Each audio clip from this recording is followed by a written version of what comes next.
Here we go.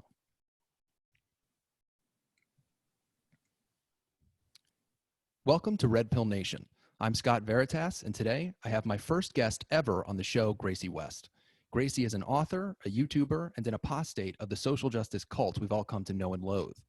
Today I'll be speaking with her about her journey after having spent much of her adult life as a self-described SJW feminist, only to take the red pill about 2 years ago when she bravely began speaking out against woke supremacy. Gracie has even written a book called Breathing in Water, which is partially based on her experience leaving the radical left. Gracie is also a soon-to-be ex-resident of Portland, Oregon, where Antifa is currently being allowed to run rampant by corrupt politicians and the legacy media. You can follow Gracie on Twitter at @ReadGracieWest and on her YouTube channel, Embarrassing Mom. Gracie, thank you so much for coming on as my first guest ever on Red Pill Nation. And also, I love your YouTube name. Thank Reminds you. me of my mom. My son named my channel, so I had to leave it, you know. Oh, okay. That makes sense. Excellent. So to get started, I just wanted to delve into, when I found your channel and when I found your work, one of the things I found super interesting was sort of your red pill journey, in that you had spent, I think, over a decade sort of in the social justice, woke supremacy cult. I think you even majored in gender studies. Tell me a little bit about sort of how you were initially absorbed into that world. Because, seeing your content, and I find this with a lot of people, I see like, well, this is a rational, intelligent person, just as I was, because I've also had a similar experience, but they still managed to get sucked into this thing. How did you sort of initially get sucked into it? Yes, well, I was raised in a Christian conservative home and went to college about 4 years after my peers because my parents couldn't afford to just send me off to college. When I got there, I was majoring in nutrition. I wanted to be a dietitian. And I took an elective, which was, I think it was a women's history or something. It was really fascinating, and, learning about suffrage movement and, the Rosie the Riveter time period and just all of these different things throughout history. It was like, wow, that's really fascinating. So it was normal. But unfortunately, what I did is I switched my major from nutrition to women's studies. At the time, they called it women's studies, but we know now that women don't exist. So individuals with a cervix, they're starting to do. I told my girlfriend the other day, you're my favorite individual with a cervix. It's so pathetic, because the old feminists would be so mad that you would identify women by their physical body part.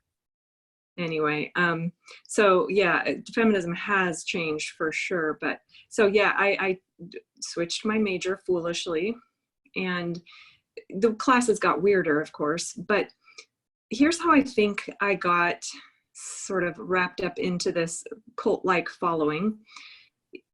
As I look back on it, I realize it's actually very much like a moral framework. So they teach you based on this idea of morality: what is good, what is bad, what is should be, what isn't, what should not be, so this word should. And you don't know, when you're going into college, you don't know that you shouldn't be learning shoulds. You should be learning what is, not what should be. You're just a young person, so you don't realize you're not being educated, you're being indoctrinated into a moral framework. And what they do is they give you a set of lenses, and they say, hey, take a look at the world through these. And so you do, because you're in school and you're paying to get smarter. And they make you take material and analyze it from a feminist perspective.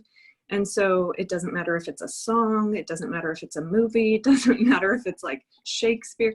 Everything you look at is looked at through these lenses, this framework that they are handing you. And you basically do that for an entire college degree, supposedly degree.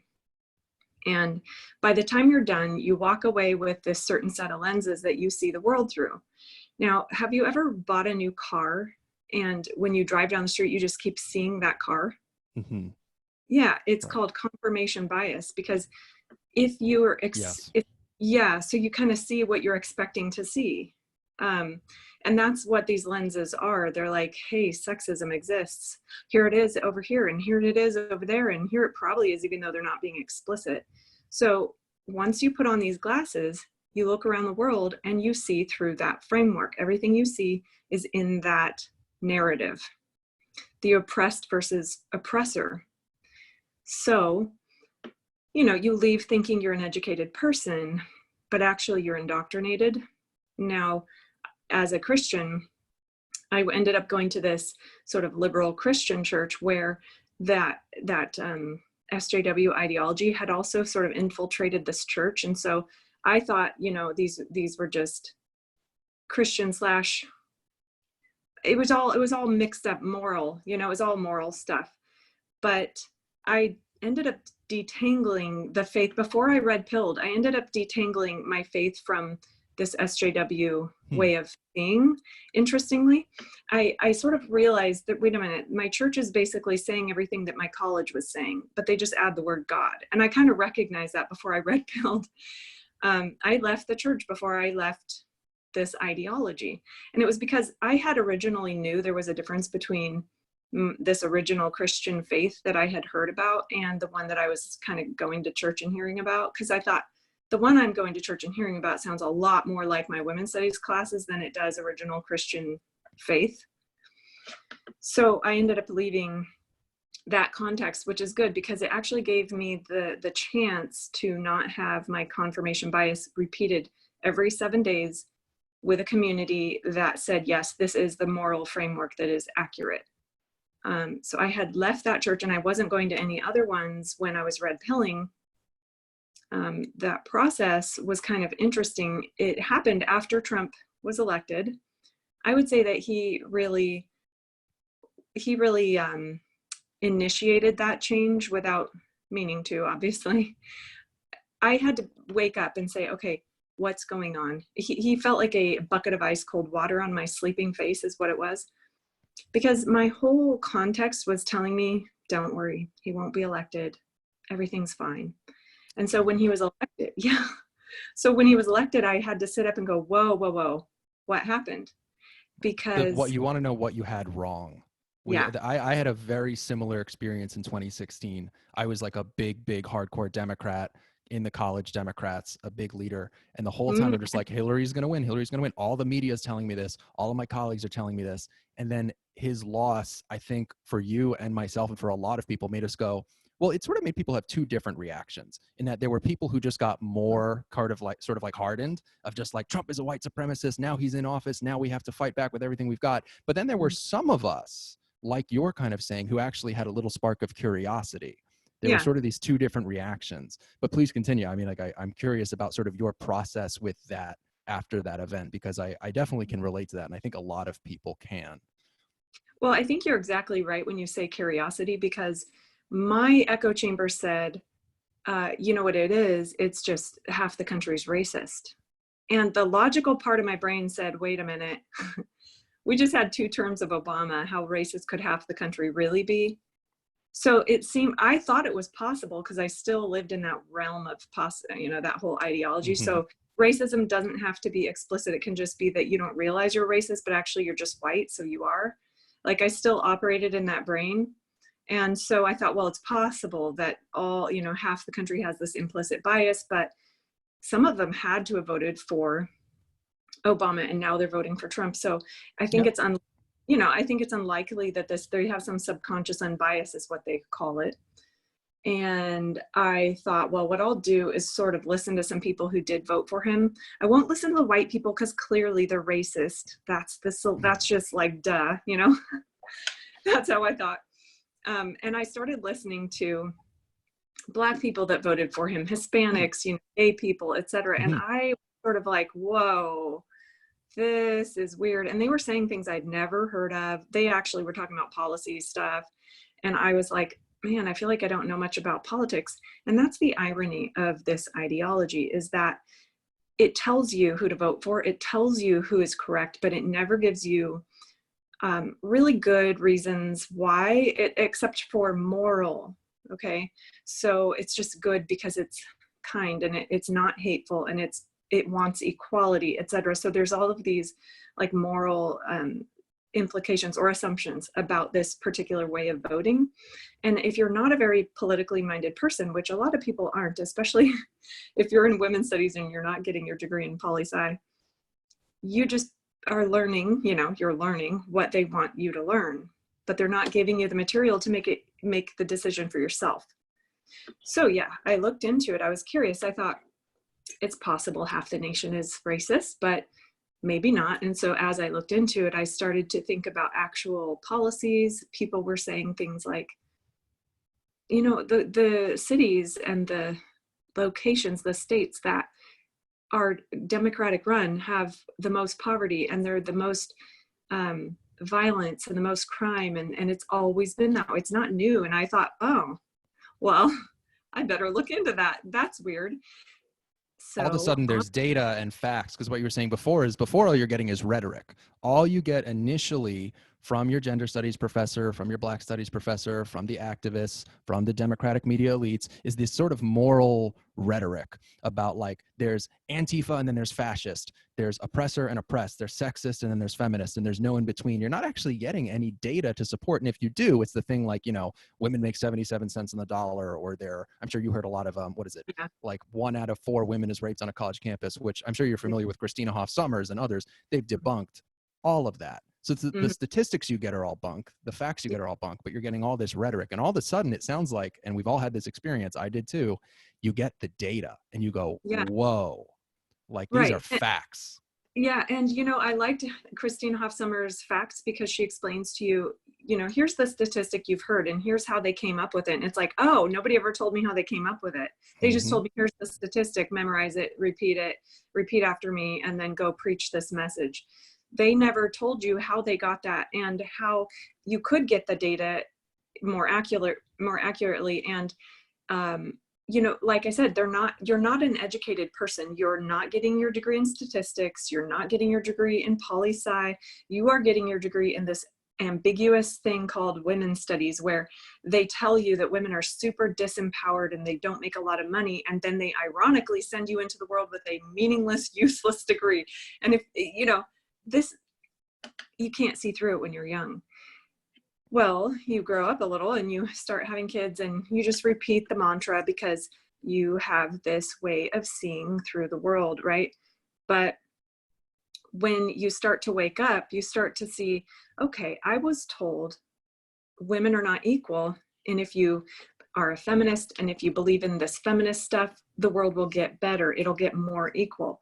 And you know, racism is bad. There's a lot of racism, but if you are an anti-racist of our variety, we will make the world better, less racist. Well, as I started red pilling, I started looking around and realizing, wait a minute, feminists are not going for equality. I was watching them hate men. I was watching them actively work against equality. They wanted superiority. And I go, okay, I just immediately dropped it because I'm like, I have always wanted equality. That's why I bought into this, is because they tell you, here's what we are about. But when you start watching what their actions actually do, kind of like the Democratic Party, you have to, when you finally let yourself see it, you go, okay, now I have to make a decision. Do I want equality or do I want superiority and hate? And that's when I just backed away. I was like, I'm done here.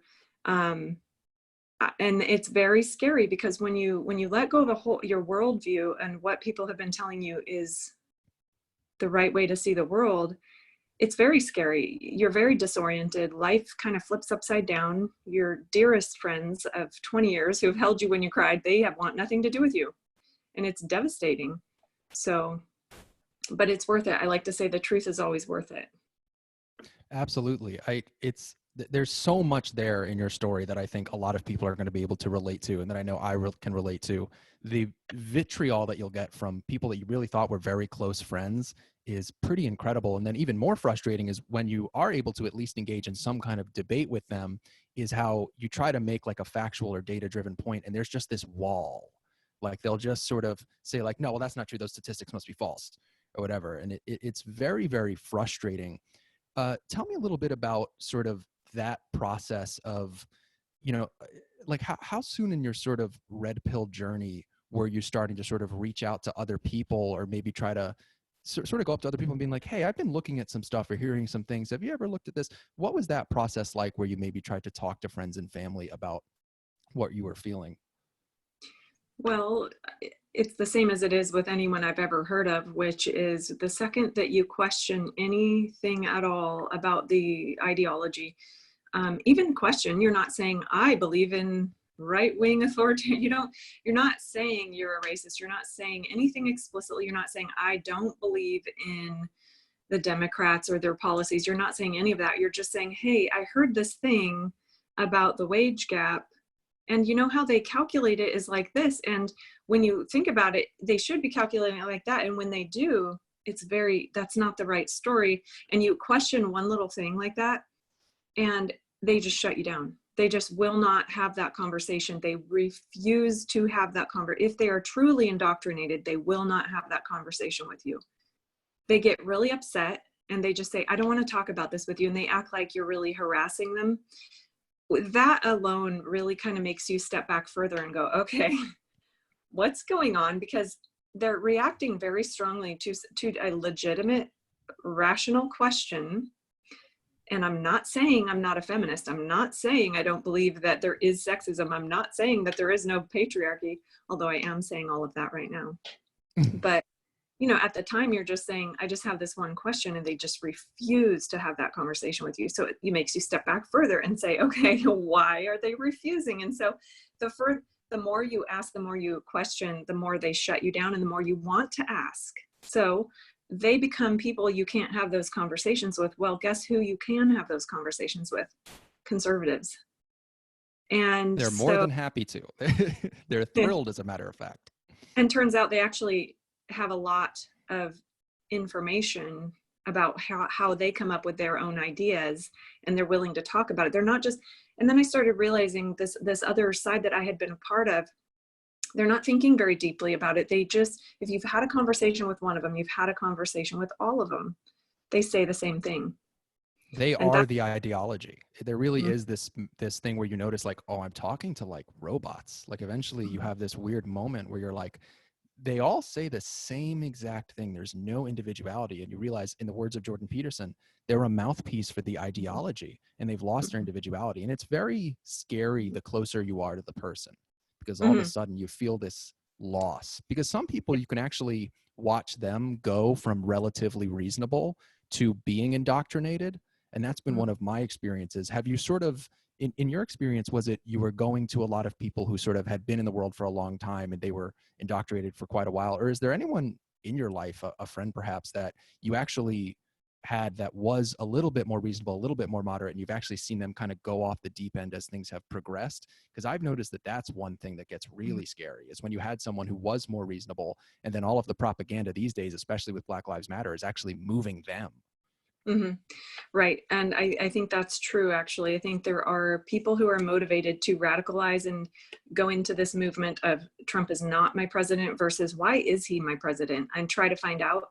And yes, people who are so morally outraged about a situation, but intellectually lazy to really find out how to think complexly about it. And someone else has been handing them this easy out. All you have to do is confess your sin of whiteness and proclaim your virtue publicly and shame all the other white people who are not doing that. I mean, that's easy. You don't really have to really try to understand what's happening and work on a complex level of what can I do? Can I do anything? And not go to that radical extreme of let's defund the police. It's like, if you just thought about it, people, this is the dumbest thing you could possibly do. I mean, yeah, you do see normies become radicalized. And, like my friend Carrie Smith, she's from Unsafe Space. She has a podcast. She often says, and I think she's right, there's people in this ideology for good intent, and there's people in it for bad intent. One of my dearest friends, I had to kind of admit, she's in it for bad intent. And that's why she refused to have these conversations with me.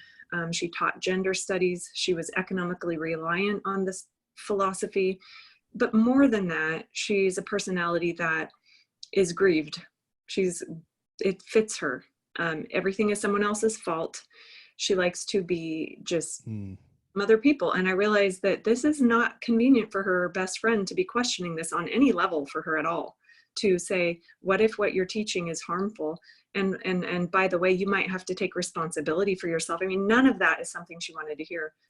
And so even though we had 20 years of friendship, and it was like gut wrenching to have that friendship break off, it was important that it did. And it really exposed to me that, yes, there are people in it who want good intent. Like they are thinking that they are actually working against racism. They think they're actually working against sexism. However, they're just lazy because they're honestly not, they're not really thinking outside of just speaking the magic words.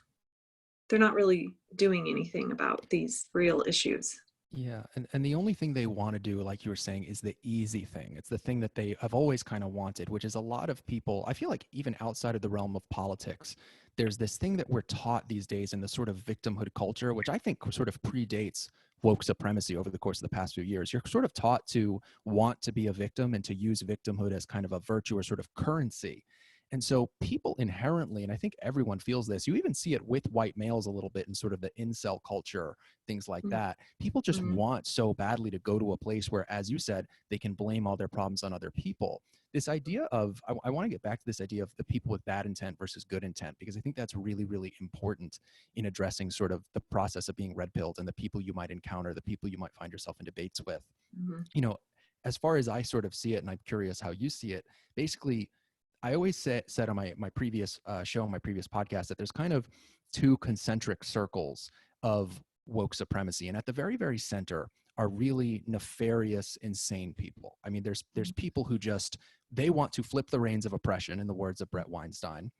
And they see an opening where they say, you know, I'm maybe a person of color or a woman, or I'm gay, or I'm trans, and I have an opportunity to oppress other people because I feel oppressed, and now I want to do that to others.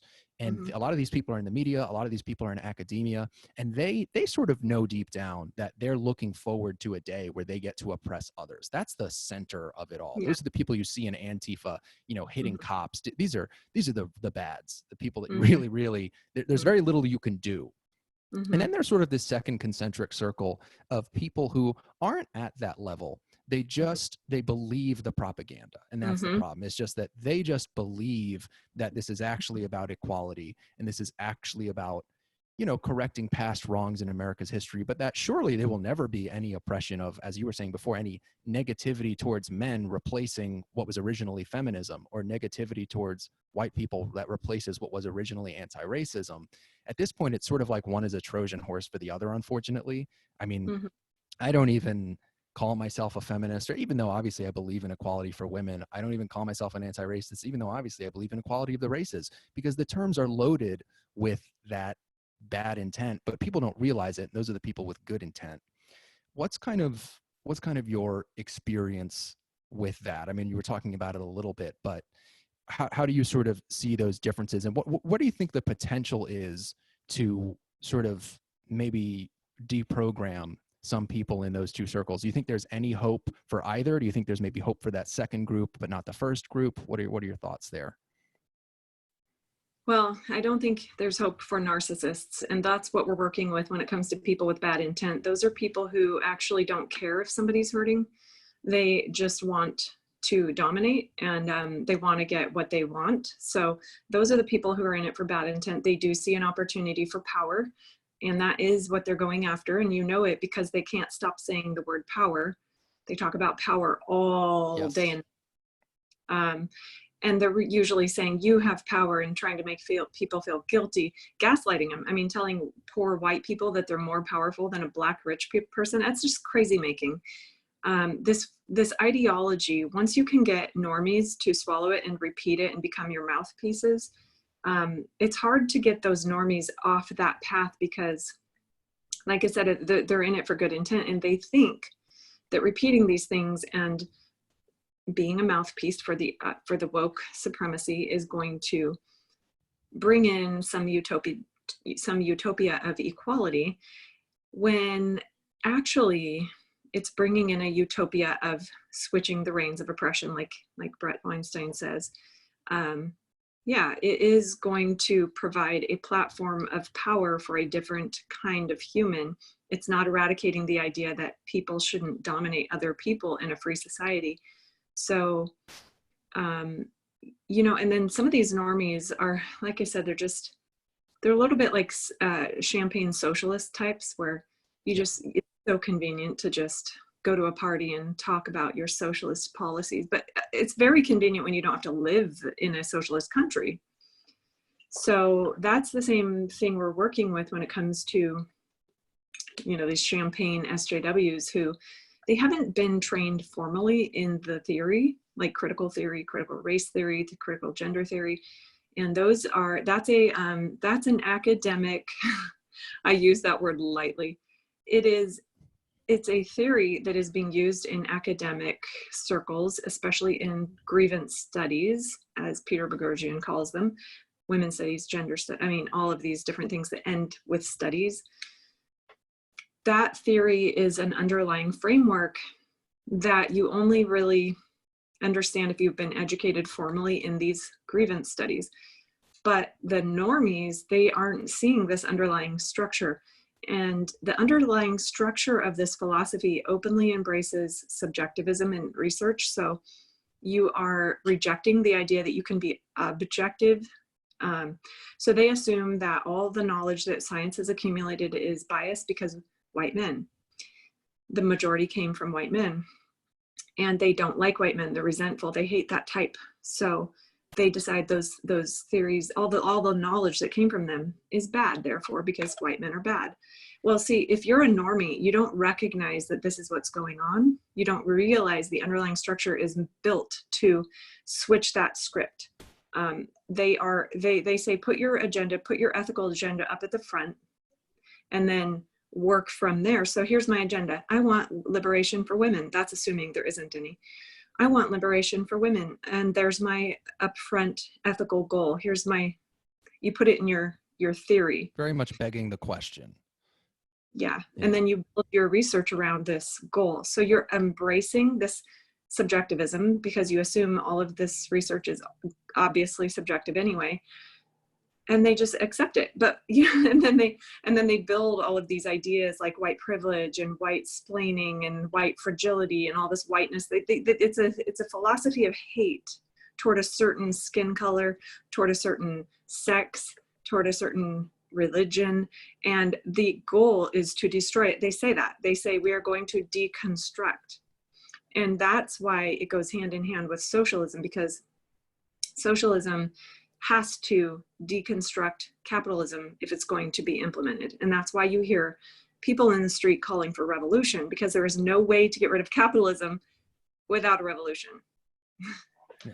And one of the problems that I've seen with this, what you're talking about with sort of like the way that normies are pulled along, is that woke supremacists, as I like to call them, it's sort of my replacement term for SJW, woke supremacists are very, very good at sort of mission creep. Like, we're just going to push a little bit more and a little bit more and a little bit more, because 10 years ago, if you told a normie we're going to abolish the police and biological sex doesn't exist, it would have gone, whoa, what the fuck are you talking about? They would have, and by the way, you can curse on here, but they would have, people would have been like, what the hell is this? But we've somehow gotten to a point where you're getting people who were not that long ago seemed pretty reasonable, normies, as you'd say, as the kind of phraseology is, to believe crazy things because they've been pulled along slowly. It's such a nefarious and insidious strategy of just, it's sort of like, okay, first we're going to say that gay marriage should be legal. Like I support gay marriage. Like that was definitely something that got me like kind of going down a certain line of thinking, and there's nothing inherently wrong with that. But then all of a sudden, the second gay marriage was legalized,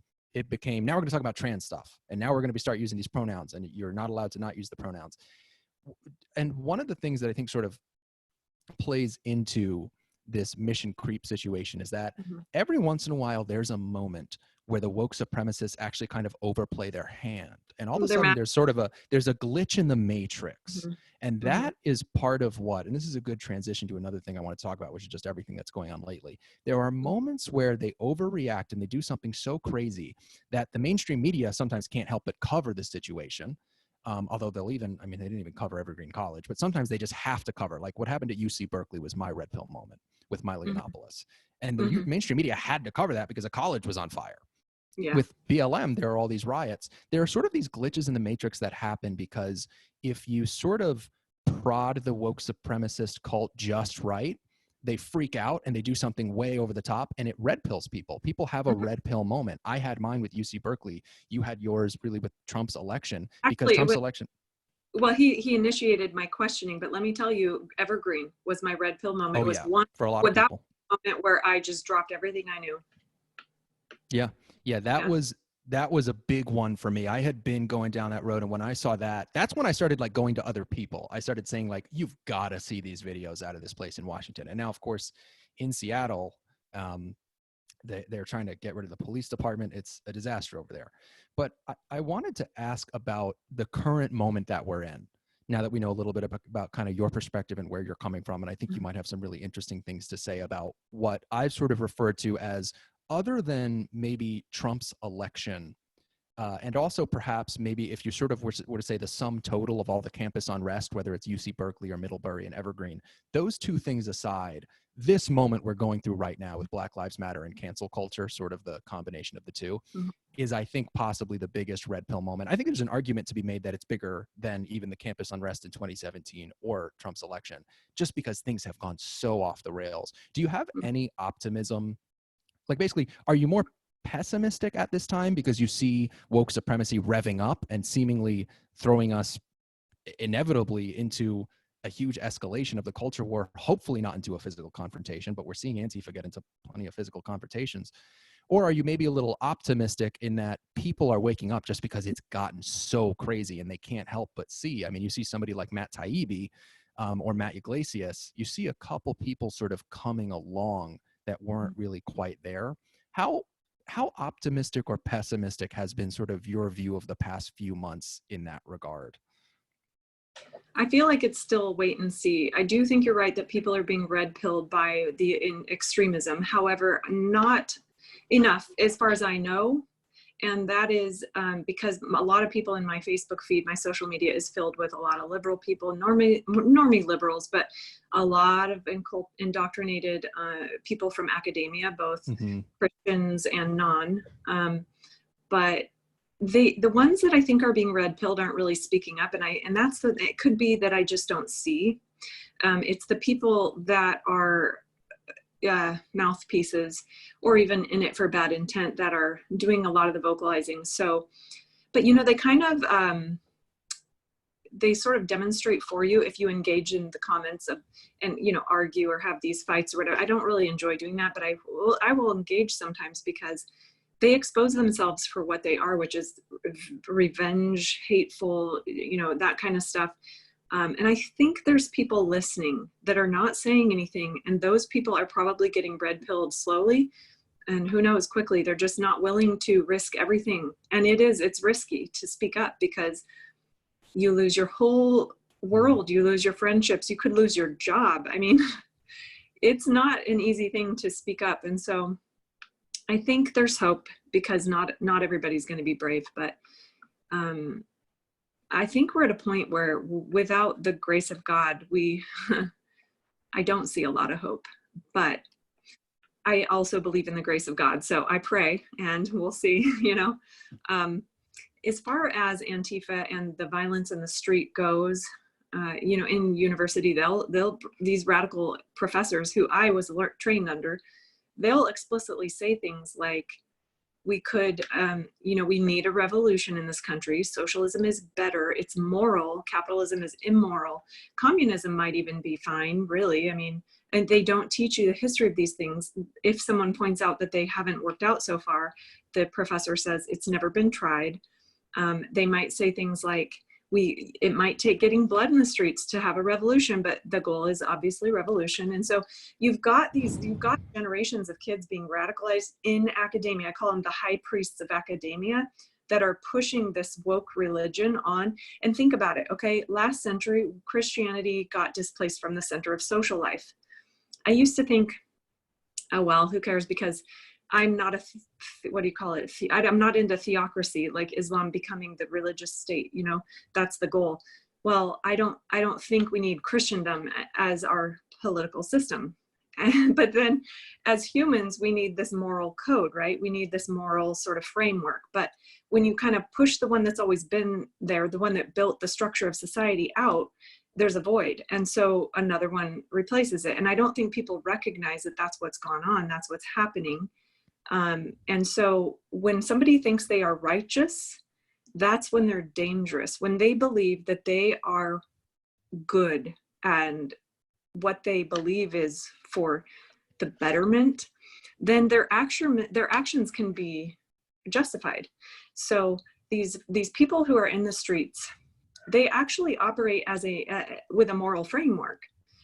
They legitimately believe that their actions, whatever they are, violent, destructive, whatever, are morally legitimate because they are working for the better of society. Okay, these are dangerous people because of that reason. And you talk about the Crusades, you talk about what Islam does when they go into a country and destroy people because morality, right? It's always dangerous. Authoritarians are always more dangerous when they have morality to legitimate what they're doing, because they can legitimate anything they're doing. So as I think my summary is, Antifa is what they want, or what the people who are in the streets want, is a revolution. I just went downtown Portland recently and I talked to some people who were there. I don't go at night, it's too dangerous. Right. And last Friday, I went downtown during the day and I interviewed some people on the street. And I didn't lead with questions. I just asked them whatever they said. I asked a follow-up question. And, this guy just straight up told me all the different factions that were out on the street, what they wanted, and how they're all a little different, but they all want revolution. So some of them want to implement communism. Some of them want to implement anarchy, and some of them both, which is funny because isn't one the opposite of the other? I don't know. Maybe I don't know enough about it, but basically they all have in common revolution. They just can't agree on what's going to happen afterwards, which is, can't wait for that chaos.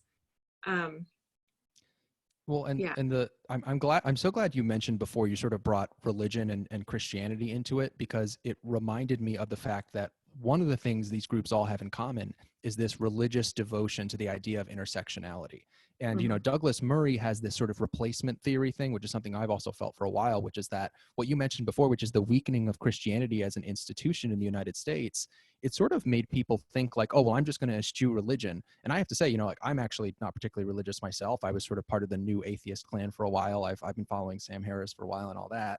But people thought they were just going to kind of get rid of religion. They were just sort of like, let's get rid of Christianity. We don't need it. There are problems with it. It's anti-gay or whatever they were saying. And then they just started a new religion. I mean, that's really all that happened. Was you have this inherently dogmatic religious movement, and there's just so much irony in that, they think they're standing up against the sort of Christian white supremacist state, which never really was what America was about, but it's what they say it was about. But they're just replacing it with their own dogma. And it's just very, very interesting how people think that they're being, there's always this heavy secular bent to the idea that like the church is the root of all evil, but there's just a church of wokeness now. Yeah.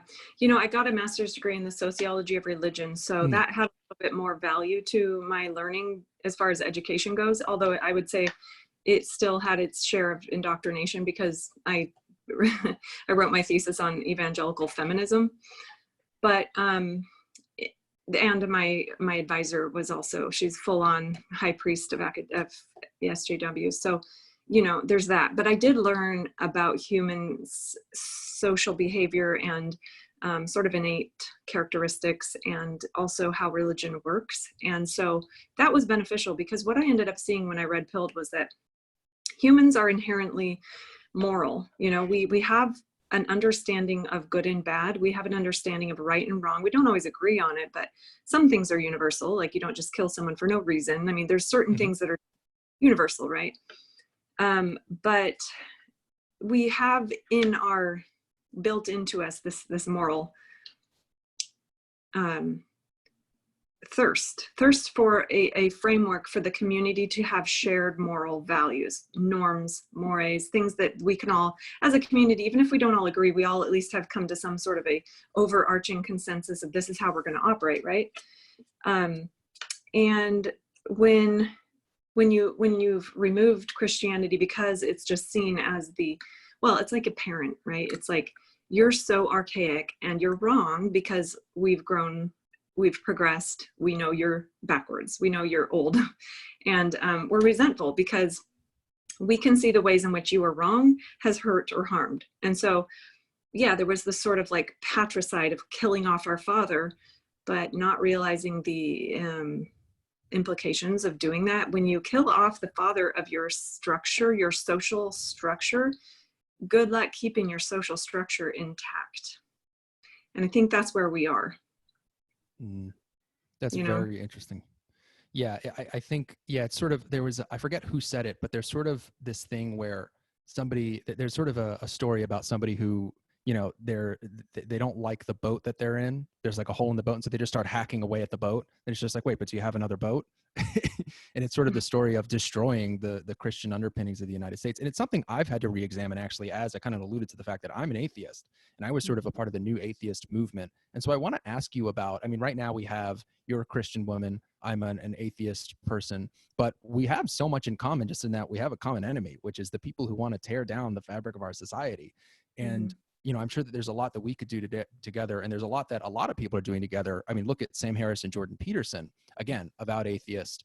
Jordan Peterson is his religious outlooks are interesting. I don't know if he's outright said he's a Christian, but I believe he is. How do you feel about sort of that weird alliance, sort of that kind of interesting new alliance between new atheist types who always hated dogma? Like, I've always hated dogma, whether it was religious fundamentalism coming from classical religions like Christianity, Judaism, Islam, etc., or if it's coming from this woke thing. Sam Harris has been the main figure who has translated in that way. Of course, Christopher Hitchens, unfortunately, is deceased. Richard Dawkins has kind of been in and out, but Sam Harris has been the guy where it's like you see the transition for the new atheists from Christianity as the biggest threat to the world, which is what I believed when I was a teenager, and then all of a sudden lately, I'll have you know, I'm much more sympathetic to Christianity. I'm much more I sort of went from being an anti-theist to thinking I actively had to destroy religion because that was the greatest threat to the world. That's what I thought when I was like 15. And then now I go, oh, wait a minute. There's actually a lot of value to that stuff. Even if I don't personally believe in it, it's important for our society. Sam Harris has also kind of crossed over in that way. You're a Christian woman, and I'm sure you might have seen the work of Sam Harris or encountered sort of the new atheist types who are now anti-woke. How do you feel about that alliance? I think it's really great. I think Jordan Peterson has brought me personally a lot of clarity on what's going on with that alliance, but also what's going on with the downfall of society because of the removal of Christianity entirely, or rejection of Christianity entirely. I think what's interesting is Christianity, the reason our society values what it values, and the reason why it has the laws that it does have, is really an extension of this Judeo-Christian law that has been. And there is this assumption that people are equal in the faith. And as the faith has evolved, it's sort of tried to embrace those qualities more and more. And it's put into law, the Christian countries have put into their laws this idea that humans are inherently valuable and humans should be equally, they are equally loved by God, despite everybody's status as a sinner. So there's certain qualities of Christianity that have translated into just secular law. I don't know if I guess you would call it secular law, but they came from these Christian patriarchs, right? And so our society thought, well, we haven't stated these laws in any kind of religious way, so we don't need religion. And in fact, you know, get out of our space because you're too preachy. And I can understand that. And yet, I think for me, Jordan Peterson has helped me understand that if it weren't for Christianity's values of humans having inherent qualities, so our rights are given to us by God. That's what our Constitution says. It's like, because we are inherently valued by God, each of us have the freedom to say whatever we want. And that's weird, right? Because like, we can say all of these things that are evil toward God, toward the government, toward people. We get to do that. And that's one of the very inherent things about Christianity is you are able to you recognize that you're not good. I guess this is important. Okay. You recognize that you are not inherently good and that the person next to you isn't either, but God loves you equally. So there's this interesting kind of, you see your peer as equal and you see God as loving and forgiving. And despite your willful whatever. So I think we've built that into our laws of like innocent till proven guilty. You can say whatever you want about your powers that be, you know, all of this stuff. And so when you take Christianity to throw it in the garbage, you go, okay, but what is the moral code that's coming in after it? Well, it turns out the one that's coming in after it doesn't value those things. It says some people are inherently better than others, like originally with their color of their skin, for example, or their sex. And also, some people don't deserve to say whatever they want, despite how evil it is. Well, and that's the thing, is that none of these systems are perfect, because people will always say like, oh, but if everyone's innocent until they're proven guilty, that means some guilty people are going to get away. And it's like, okay, but the alternative is that a bunch of innocent people are going to jail or being executed or whatever the hell is going on with them, or just having their lives ruined. And so, you know, I don't think you would deny, and I've never heard a Christian deny, that there are flaws in systems that are built on Judeo-Christian values. They're not perfect. But that the alternative, kind of like with the boat thing, it's like you're hacking away at the boat with no other boat. You're just saying, I don't like this. It's cutting off your hand to spite your face, essentially.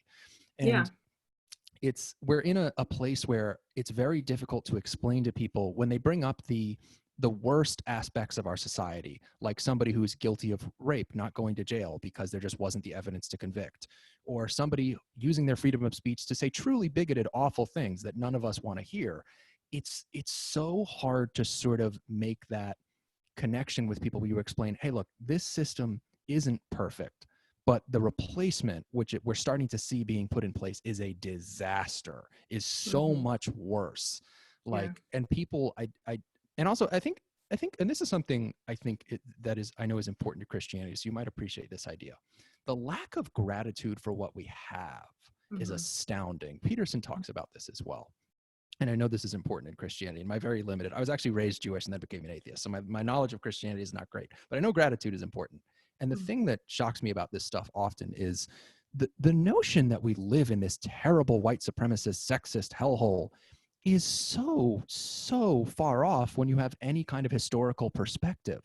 I mean, just 100 years ago, just 50 years ago, just 30 years ago, how much worse things were for all of the groups that we claim are now marginalized, for everyone. I mean, God, 200 years ago, you got a paper cut and you died from it because we didn't have penicillin or whatever it was. And people are not grateful for the fact that, I think Peterson said once, you walk down the street, you're surrounded by a bunch of what are supposed to be angry chimpanzees. We're all primates. And you can, generally speaking, kind of trust people not to kill you and take your stuff, that was the history of mankind for so long before we had a civilizing system, something like Judeo-Christian values or American values or Western values, liberal enlightenment, all these things that they want to tear down. Before we had those, if somebody was bigger and stronger with you, they killed you and took your stuff. And that was reality. And people can't even fathom that's real oppression. That's really bad. And I think people there's almost an element of things have been so easy. Like my generation, I'm sort of on the line between millennial and Gen Z. I'm in my mid-20s. I feel like we haven't really had, well, maybe up until this coronavirus thing, we had not had a really, really bad world event. I mean, yes, 9/11 was very traumatizing. The Iraq War was very traumatizing, but nothing that really stopped the world and just made us hurt, like really. And I know when the coronavirus thing first started, some people had hopes maybe this will give people gratitude for our system. But it just seems to have continued going off the rails. And I kept saying, like, people were saying, I think coronavirus is the end of wokeness because it'll get people to pay attention to what matters. And I was like, no, it's in too deep. But in our last few minutes, we have like maybe 5-10 minutes left. I see. I want to get into one of the themes I want to have on this show is that it's not just a discussion of what's going on. It's also a discussion of potential solutions and what we should all be doing, because kind of the idea of the red pill nation, if you will, is it's a group that are going to fight the culture war. You mentioned before that there are a lot of people who are remaining silent. And I'm really at the point, especially after the last few months, where I'm like, we cannot do that. People cannot remain silent. If you're listening to the show and you're kind of like on the fence, I just want to let you know, you need to do what you can. It doesn't mean you have to go to work tomorrow and start saying that, you know, everything everybody else believes is bullshit and get yourself fired. Be smart. But, you know, Veritas is not my real last name. You might have guessed. I'm careful for myself as well. We all take the precautions we need to take. But I wanted to ask you, Gracie, sort of on that note of solutions, what we can do to engage in this culture war that unfortunately at this point is just unavoidable and it's only going to escalate and people need to get involved. What do you think we can do for people who are scared? What kind of safety net can we create? You know, to a certain extent, the intellectual dark web was sort of creating a space for aggrieved liberals like myself and like yourself, people who were starting to notice that the left was not for them. What kind of spaces do you think we can create? What kind of concrete things do you think we can do to sort of help sort of the war effort in the culture war for those that want to preserve these Western liberal Judeo-Christian values? That is a really good question. We're at a tipping point, and I think the best advice I've heard has been from Jordan Peterson, actually, where he said, it might be painful to speak up. Always speak the truth, even if you think it's going to hurt or harm you. If you are put in a position where, for example, you're not really wanting to speak up a lot, but something happens at work and you have the option of going along with it or speaking up, speak the truth. For example, at my husband's work, they were going to force everybody to put at the bottom of their email their pronouns. And turns out they can't force that because it's a county job. And so, but they tried.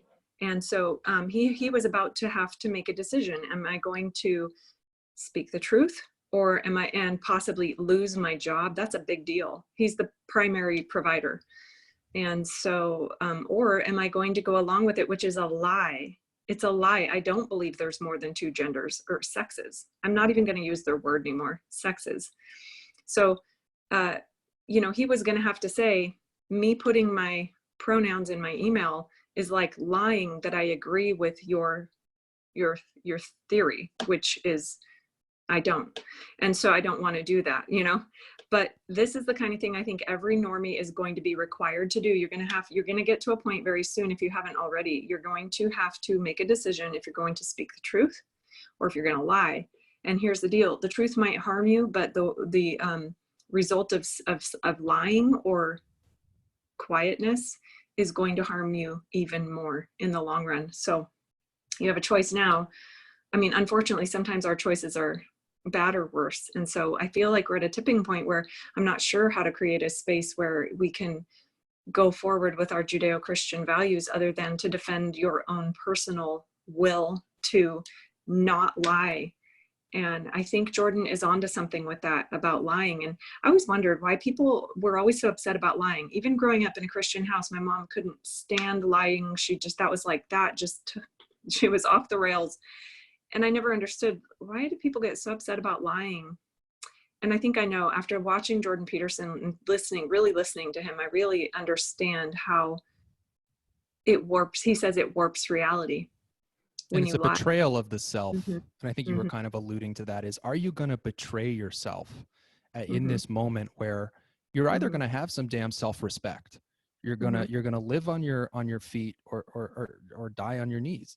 You know, die on your feet, which I mixed it up, but we all know what I'm trying to say. It's this idea of, are you going to stand and fight, or are you going to get down on your knees and say, like, well, you know, I can sort of muddle along and I'll be surrounded by people that are saying things that are nonsense, but, you know, maybe I can scrape something together. And I think what you were alluding to, Gracie, and I'm glad you said this, which is, this is not going to work in the long term. You are eventually going to be confronted with something so appalling and so atrocious.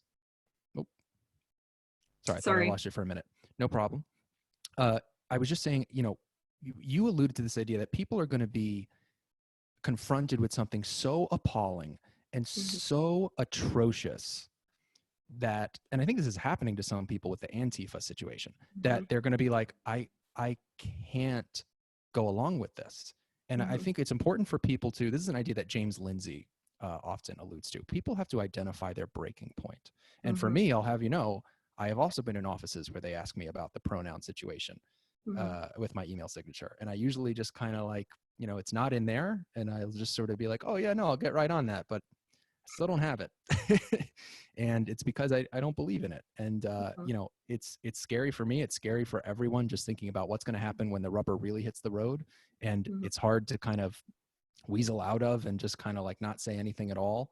But at the point where they're going to compel you to say something you don't believe, you have to stand up for yourself, because you're barely even a person at that point. What kind of life is that?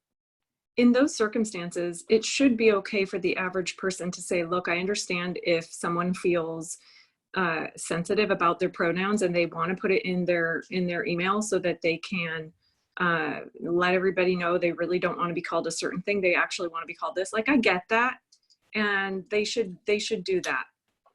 But I don't get you assuming that people don't know what to call me. And I just prefer that people call me whatever they feel like calling me. And I just really don't want to put this in. And so I think it should be okay to say that, but we're not working with right reason. We're working with authoritarianism. And so that's why speaking up is actually, it's critical. Yeah. All right. Well, Gracie, thank you for coming on. I know that, we had an hour, and I think that's a pretty good place to end it. Kind of a little bit of an inspiring note for people listening. I really want to, as I was saying before, make this show a place where people are kind of getting, I don't want to say marching orders, just inspiration, just motivation and encouragement to do the right thing. Because right now we're in a fight for Western civilization. And if people don't stand up and do something, we will lose it. It's not like a movie where the good guys always win. That's not reality. And if we don't stand up, if people don't do the thing you did with your walkaway video, with what you're doing now, with what you've been doing for 2 years, with what you're doing with your book. Well, before we go, Gracie, it's Read Gracie West on Twitter. It's Embarrassing Mom on YouTube. Where can people get your book, Breathing in Water? Amazon. They can get paperback or e-copy. Yeah, Breathing in Water. It's a fiction novel. I call it a red pill novel. You have to be able to tolerate some liberal feminist stuff at the beginning, because that's who the character is at the beginning. She transforms, don't worry. You kind of have to hang in there. But yeah, for me, it was really having these two narratives in my head as I was red pilling. I put them into conversation because frankly, I lacked conversation. So I'll have a lot of characters in the book that are coming from different angles, and they have these conversations that are really, they were relevant to me at the time. So, but it's a fiction novel, and hopefully it's entertaining too, so. Yeah, no, I hope people pick it up, because I'm always saying that there needs to be a cultural aspect, whether it's the creation of film, music, literature, whatever it is, to the sort of the red pill mission, the mission of sort of bringing people around. So thank you for writing that book. I hope people pick it up. It's available on Amazon. That's Breathing in Water by Gracie West. And Gracie, thanks again for coming on. This is Red Pill Nation with Scott Veritas. I'll see you guys next time.